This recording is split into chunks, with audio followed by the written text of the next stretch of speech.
శ్రీ వెంకటేశ్వరుడు విష్ణు యొక్క కలియుగ అవతారంగా ఇలలో వెలసిన మహాదేవుడు. వేం అంటే పాపాలు, కట అంటే తొలగించే, ఈశ్వరుడు అంటే దేవుడు.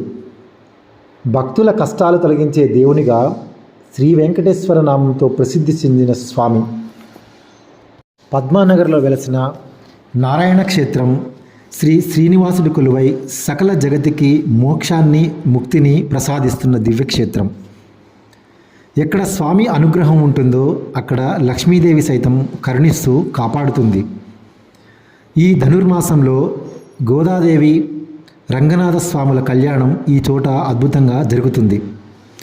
దివి నుండి దేవతలు అక్షింతలు చల్లుతుండగా జరుగుతున్న కళ్యాణ వైభోగం రమణీయం.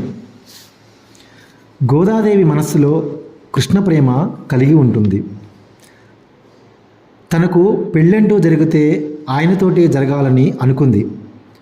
గోపికలు చేసిన కాత్యాయని వ్రతాన్ని మొదలుపెట్టింది. ఈ వ్రతం చేయాలంటే ఆహారానికి అలంకారానికి సంబంధించిన చాలా కఠినమైన నియమాల్ని పాటించాల్సి ఉంటుంది. గోదాదేవి తాను వ్రతాన్ని పాటించింది. తన స్నేహితురాళ్లను మేలుకొలిపేందుకు, వారికి వ్రత విధానాన్ని తెలియజేసేందుకు, తనలో కృష్ణ భక్తిని వెల్లడించేందుకు 30 పాశురాలను పాడింది గోదా. ధనుర్మాసంలో వినిపించేదే తిరుప్పావై. గోదాదేవి ప్రేమకు ఆ కృష్ణుడు లొంగక తప్పలేదు. శ్రీరంగంలో రంగనాథునిగా వెలసిన తాను గోదాదేవిని వివాహం చేసుకుంటానని చెప్పాడు. శ్రీరంగంలోని ఆలయ అర్చకులకు కూడా ఈ విషయాన్ని తెలియజేశాడు. కృష్ణుని ఆదేశాలు విన్న గోదాదేవి తండ్రి సంతోషానికి అవధులు లేకుండా పోయాయి. వెంటనే గోదాదేవిని విల్లిపుత్తూరులోని ప్రజలను తీసుకుని శ్రీరంగానికి బయలుదేరాడు. అక్కడ వారి రాక గురించి ముందే తెలిసిన అర్చకులు వారిని ఆలయంలోకి తీసుకువెళ్ళారు. పెళ్లి కూతురిగా గర్భగుడిలోకి ప్రవేశించిన గోదాదేవి అందరూ చూస్తుండగా ఆ రంగనాథునితో ఐక్యమైపోయింది.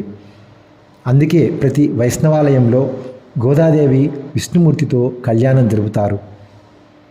లోక కళ్యాణం కోసం, జన సంరక్షణ కోసం ఆ మహావిష్ణువు చేసే అద్భుతాలెన్నో. కనులారా శ్రీలక్ష్మి సమేతుడై ఉన్న శ్రీనివాస దర్శనం జన్మజన్మల పుణ్యఫలం. ఓం నమో శ్రీ వెంకటేశాయ. ఓం నమో శ్రీ వెంకటేశాయ. ఓం నమో శ్రీ వెంకటేశాయ.